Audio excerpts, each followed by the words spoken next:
नमस्कार दोस्तों, स्वागत है आपका टेक्नो डिफेंस अपडेट पे। तो दोस्तों, भारत की दो इम्पोर्टेंट मिसाइलों को लेकर के काफ़ी ज़्यादा बड़ी अपडेट सामने निकल करके आई है, जिनके अंतर्गत भारतीय वैज्ञानिकों ने हम सबको एक काफ़ी ज़्यादा बड़ी खुशखबरी भी दी है।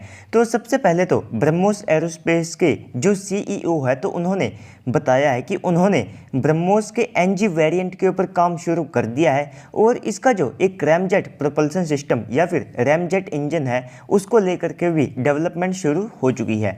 और इसके बाद ब्रह्मोस एरोस्पेस के CEO ने यह भी बताया कि इस रैमजेट इंजन का जो काम है वो शुरू करने के साथ हमने इसकी टेस्टिंग भी शुरू कर दी है और ये जो मिसाइल है ये आप सबको 2 से लेकर के 3 साल के अंदर तैयार होती हुई दिखेगी।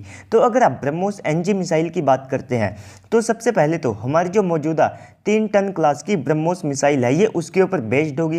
ये उसका एक छोटा और साथ में एक फाइटर जेट से लॉन्च होने वाला वेरिएंट होगा, जिससे कि यहाँ पर हमारे जो फाइटर जेट हैं वे और ज़्यादा डेडली बन सकेंगे। तो सबसे पहले तो जो ब्रह्मोस NG होगी तो इसका जो वेट है वो लगभग हमारी मौजूदा ब्रह्मोस से आप सबको आधा यानी कि 1.5 टन के आसपास देखने को मिलेगा। लेकिन इसकी एक सबसे बड़ी खूबी ये होगी कि इसकी जो स्पीड है वो हमारी मौजूदा ब्रह्मोस से भी काफ़ी ज़्यादा तेज होगी, जिससे कि ये लगभग हाइपरसोनिक स्पीड के आसपास होगी, क्योंकि इसकी जो स्पीड है उसको 4.5 मैक यानी कि 4.5 मैक तक रखने का प्लान किया गया है। तो इसके बाद अगर आप इस मिसाइल की रेंज की बात करते हैं तो इनिशियली इसे लगभग 290 किलोमीटर के आसपास रिपोर्ट किया जाता है, लेकिन हाल ही में ब्रह्मोस एरोस्पेस ने यहाँ पर इसकी जो रेंज है उसे 290 से लेकर के 400 किलोमीटर के आसपास बताया है। हालांकि ये देखने वाली बात होगी कि इस मिसाइल की जो रेंज है क्या वो 400 किलोमीटर के आसपास तक होती है या फिर ये 290 से लेकर के 300 किलोमीटर के आसपास तक रहेगी।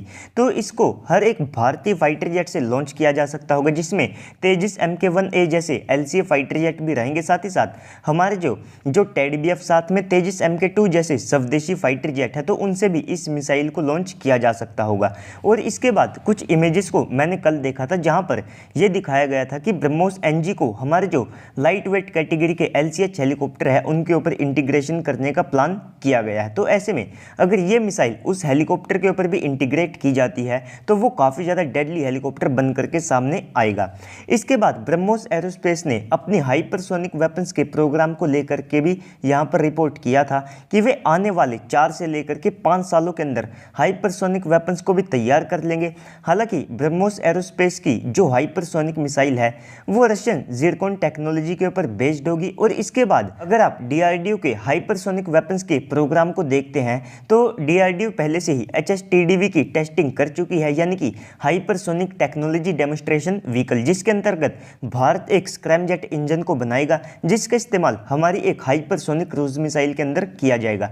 तो अगर आप प्रोजेक्ट विष्णु को देखते हैं तो उसके अंतर्गत DRDO ने 2 अलग अलग मिसाइलों को बनाने का प्लान किया है, जो कि दोनों ही हाइपरसोनिक क्रूज मिसाइल होगी और दोनों की रेंज भी अलग अलग रहने वाली है, जिसमें से एक वेरिएंट की जो रेंज है वो 700 से लेकर के 1000 किलोमीटर के आसपास रहेगी और इसके बाद जो सेकंड वेरिएंट बनाया जाएगा तो उसको 2500 किलोमीटर की रेंज के साथ में इंट्रोड्यूस किया जाएगा। तो ऐसे में आपको भविष्य में DRDO और साथ में ब्रह्मोस एरोस्पेस के द्वारा 2 अलग अलग हाइपरसोनिक क्रूज मिसाइलें बनती हुई दिख सकती है। तो आज हमारे वैज्ञानिकों के द्वारा ये 2 बड़े खुलासे किए गए हैं। इसके बाद ब्रह्मोस एरोस्पेस ये भारत और रूस के बीच का एक जॉइंट वेंचर है, जिसमें से 51% के जो शेयर हैं वे भारत के पास मौजूद है और लगभग 49% के शेयर इसमें रशिया के पास मौजूद है। तो भारत ने फिलीपींस के साथ में जो $375 मिलियन की डील फाइनल की है, तो उसमें से रशिया को भी काफ़ी ज़्यादा बड़ा हिस्सा जाएगा। साथ में जो ब्रह्मोस एरोस्पेस है तो इन्होंने यूपी डिफेंस इंडस्ट्रियल कॉरिडोर में लगभग 400 करोड़ इन्वेस्ट किए हैं, जिससे कि यूपी के अंदर एक ब्रह्मोस की फैसिलिटी को सेटअप किया जाएगा, जहां से हर साल 80 से लेकर के 100 ब्रह्मोस मिसाइल को बनाया जा सकता होगा। तो ऐसे में आप अंदाजा लगा सकते हैं कि भारत फिलीपींस जैसे कंट्रियों के जो ऑर्डर हैं उनको केवल यूपी की इस फैसिलिटी से पूरा कर सकता होगा। तो दोस्तों, इस सब को लेकर के आपको क्या लगता है कमेंट सेक्शन में बताइएगा। साथ ही साथ अगर आपको वीडियो अच्छी लगी है तो वीडियो को भी लाइक कर दीजिएगा और चैनल को भी सब्सक्राइब कर दीजिएगा, ताकि आपको ऐसे ही वीडियोस मिलते रहे। तो चलिए दोस्तों, आज की इस वीडियो में इतना ही। मिलते हैं अगली वीडियो में, तब तक के लिए गुड बाय, जय हिंद।